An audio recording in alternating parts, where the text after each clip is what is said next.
And today we are going to have a real topic, an emotional one, and it is a global one. But ladies and gentlemen, we are going to talk about healing and action. Without further ado, we are going to talk about mental health in youth. This is our episode 9.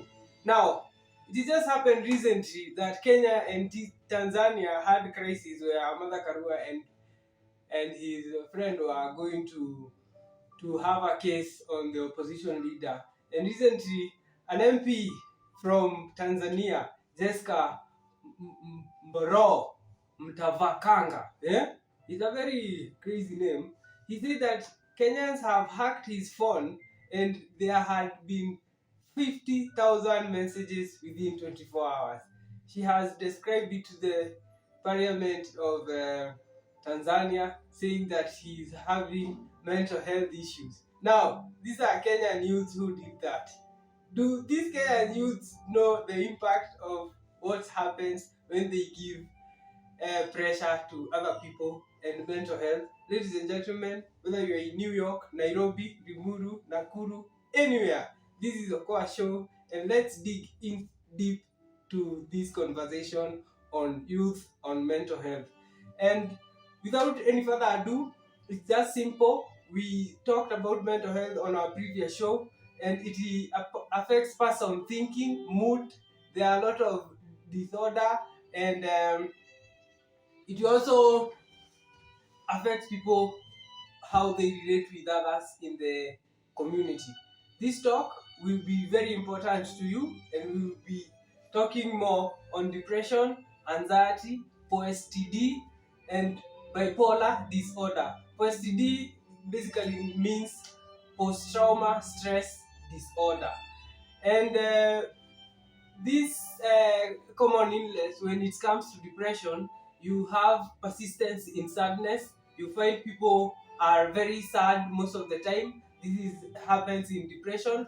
Anxiety, there is excessive worry. You have ever seen somebody who is always on worry? Like, I have a story when I was living in Kayole sometimes back. I used to hear that in Kayole there are bandits, and there are people who can rob you anytime. So in that apartment that I was living, I was always in panic, like maybe I will be attacked. I was in fear, and it took me more than 6 months. I had to vacate from Kayole and stop living there simply because of fear of being attacked. That is part of post-trauma stress and bipolar. Those are some of the signs. You also have heard of different stories that usually happens with people with mental health disorder and bipolar disorder. And post trauma stress disorder, it's basically affects mood inability, and related systems may be flashback, nightmares. There are people who are usually on nightmares. They feel like, well, there is something that happened in different years that keep on affecting them. We recent saw a fellow follower who gave a message. He's a youth. He told us how he experienced National Youth Service paramilitary training and later joined Kiganjo for police service. So after going for the training at Kiganjo, there were a lot of the training is so hard. You understand the disciplinary force, what it really happens there. And this guy told us that he even left that job and is now not a police because he had shock, he had stress, and through that, this person developed post-trauma stress disorder, where this guy took him almost 5 years before he could recover. He went even for therapy and all that. Post-trauma stress disorder, it comes basically from flashbacks and nightmares. There are people who are always dreaming of bad things happening to them. This might be post-trauma stress disorder. And it brings depression also, it brings fatigue, it brings hopelessness and mood swings. You've seen people with different emotions. Today he is happy, tomorrow, in the next minute, he is very different, he is very cruel, he is very angry. these are signs of post-trauma stress disorder. It can be gotten from genetics and traumas that have happened to somebody's life. Maybe someone lost life, someone you love most, you lost a friend, a relative. These things can bring post-trauma stress disorder.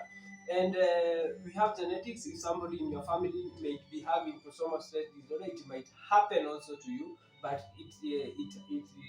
it is different and it is vary from different people. Yes, and also people from vulnerable families, and these people may also happen to experience post-trauma stress. Maybe parents abandon their children, so these children may will be affected by those stress and the flashbacks of the life that they have been with, and this is so sad. And that's why we are here. Okoa show, we save a life. Listen to them, don't judge them. And treatment, let's have psychological education on mood management. Let's have proper sleep hygiene so that we can improve our brain and thinking. And also group with other people, be with the community, journaling, avoid substance abuse. Those things that can really help in improving our mental health and not having post-trauma stress and bipolar. You are not broken if you are one of them. You are surviving. It's two storms that you are fighting, and it's okay to ask for help. And there is no shame in healing. And according to the history that we have on post-trauma stress and disorder and bipolar disorder, it is known basically. It was they used to give it in historical time, pre-colonial time. It used to be called shell shock, and this shell shock was because in during World War II, the soldiers when they were fighting, they usually used to get some of the soldiers were affected by mental thinking due to the harsh conditions during war and the things that happen in war. They used to make other soldiers to be so confused and have mental health disorder. So that's what they used to give it. That was cell shock, and it was in 1980.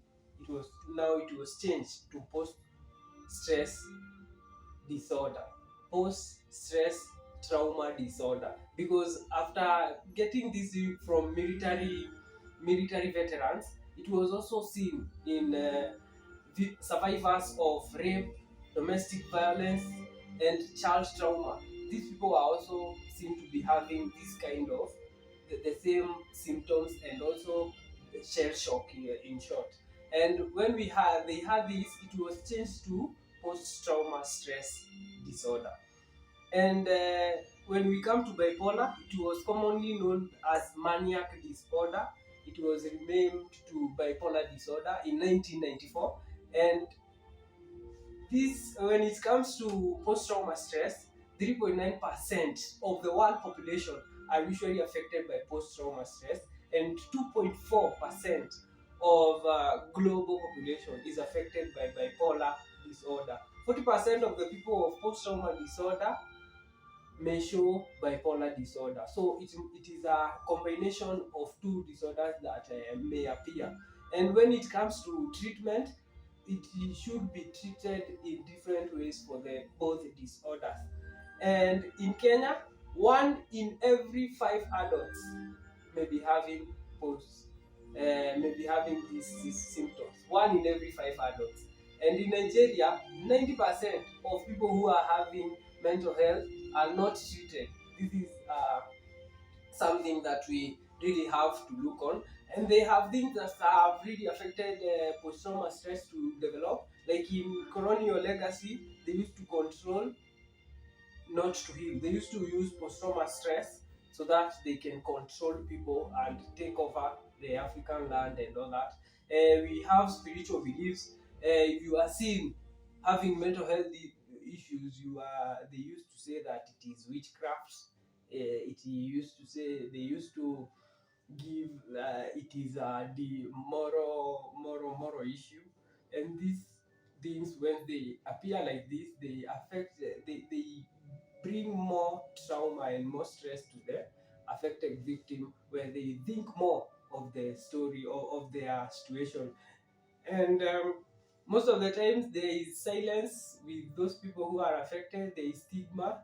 Once this thing happen, even if you are on a healing process, people will still judge you on the situation that you had. These are some of the things we have to really change. But healing and change and action have been happening. We have seen like Kenya, Dr. Frank Jenga, who is an author and also a pioneer on mental health for the youth. He's really working with the society, and he is also writing books on how we can fight mental health. This is a hope also, and it's so good.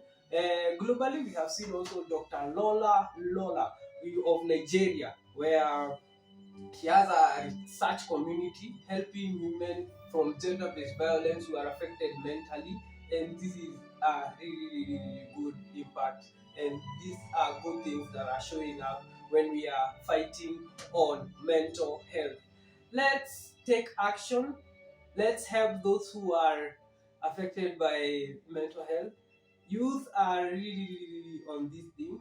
Support your community, talk to a friend, talk to a colleague, meet your relative, go play football, have some fun, do music, do something you love, start journaling, do exercise. This will really upgrade and help in your mental health. Ladies and gentlemen, my brothers and sisters, this was Okoa Show episode 9, and we are talking of youth on mental health. We will be back where we will have our psychologist to round up everything that we have covered on our 9 episode concerning mental health, and we will talk more. Keep checking on. This is Okoa Show. My name is Thomas Njoroge. Kwaheri. See you next time.